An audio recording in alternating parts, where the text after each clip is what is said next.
बेटा आज हम बात करेंगे वैदिक एज की।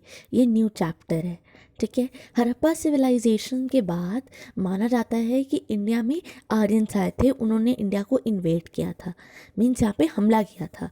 ये आपके अफ़गानिस्तान से आ सकते हैं, इराक से, सेंट्रल एशिया से, ठीक है। ईरान या सेंट्रल एशिया से थे, अफ़गानिस्तान के थ्रू आए थे और नॉर्दर्न पार्ट को कैप्चर कर लिया था। तो इनके अंडर जो लैंड था उसको आर्यव्रत कहते थे, आर्यवर्त।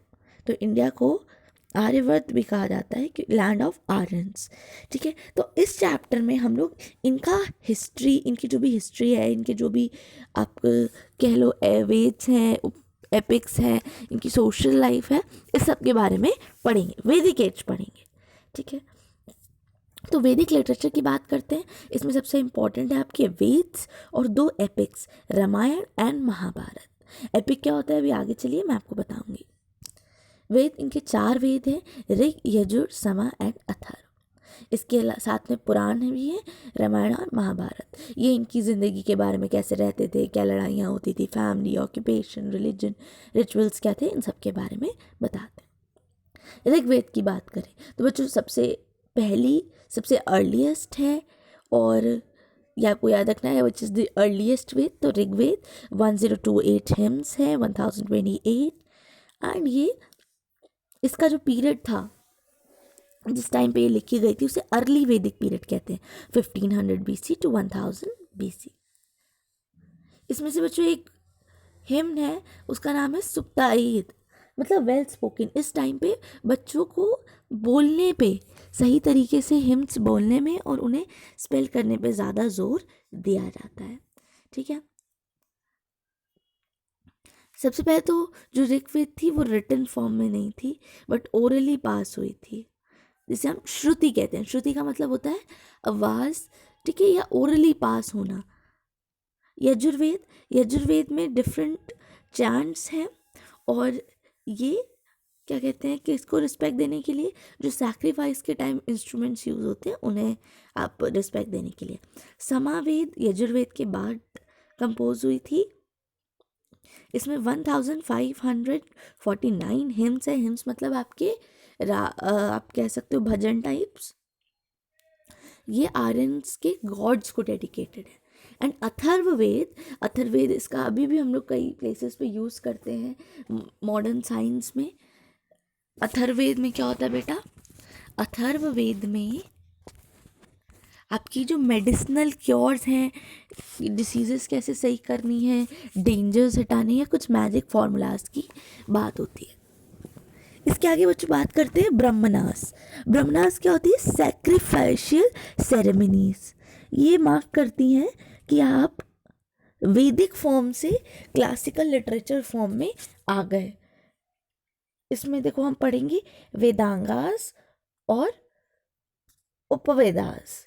वेदांगास और उपवेदास क्या है, ये सप्लीमेंट्री सेक्शन है वैदिक लिटरेचर के। ये हमको ज्योतिष यानी एस्ट्रोनॉमी, मेडिसिन यानी आयुर्वेद, धनुर्वेद, वॉर और गंधर्व यानी म्यूज़िक के बारे में बताते हैं। इसमें देखो उपनिषद है, वो 800 BC से 500 BC के बीच में लिखा है। इसका मेन पार्ट है हिंदू फिलॉसफी के इंटेलेक्चुअल पार्ट को बताना।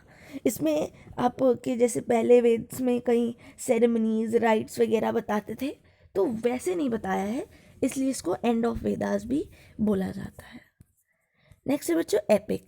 हमारे 2 एपिक हैं, रामायण और महाभारत। एपिक का मतलब है एक कहानी जो एक पोएम की फॉर्म में लिखी हो, एक लंबी सी पोएम के फॉर्म में, ठीक है। तो इन दोनों को, रामायण और महाभारत को, हिंदू का जो आपका हिंदूज का रिलीजियस सैक्रेड लिटरेचर माना जाता है। महाभारत में 18 पर्यास हैं, सेक्शंस, ठीक है, और इसमें अबाउट 1 लाख से भी ज़्यादा वर्ड्स हैं, हरिवंश कहते हैं जिसको। Attached to its end as supplement, और हर उसके एंड में हरिवंश अटैच्ड है। माना जाता है वेद व्यास ने लिखी थी, ठीक है। इतना क्लियर है। अब सोशल लाइफ ऑफ आर्यंस की तरफ बढ़ते हैं। आर्यंस की सोशल लाइफ में बच्चों कुछ खास नहीं है। वो लोग ग्राम्स में रहते थे, विलेजेस में रहते थे, ठीक है। ट्राइब्स होती थी आपकी, ट्राइब्स में डिवाइडेड होता था, हर ट्राइब के लोगों को जन कहते थे, फैमिली को कुल कहते थे, वो सबसे छोटी यूनिट थी। और इसमें पैट्रियार्कल सिस्टम फॉलो होता था फैमिली में, मतलब जैसे फादर फिर उसका बेटा हेड बनेगा, इस टाइप्स में। एडमिनिस्ट्रेशन देखिए तो एडमिनिस्ट्रेशन के लिए आर्यंस को बहुत सारी ट्राइब्स में डिवाइड किया गया था। हर ट्राइब का एक चीफ होता था बच्चों, हर ट्राइब का एक चीफ होता था जिसे राजन कहा जाता था। ठीक है, वो वहाँ पे लॉ एंड ऑर्डर मेंटेन करके रखता था, अपनी ट्राइब को वॉर में लेके जाता था और अपनी ट्राइब के बिहाफ पे प्रेयर्स भी ऑफर करता था। ये राजन का काम था।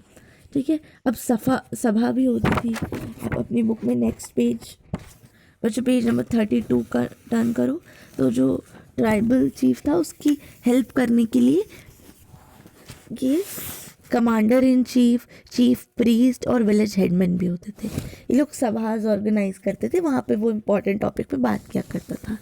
और एक समिति होती थी, समिति मिलके राजन को चूज करती थी।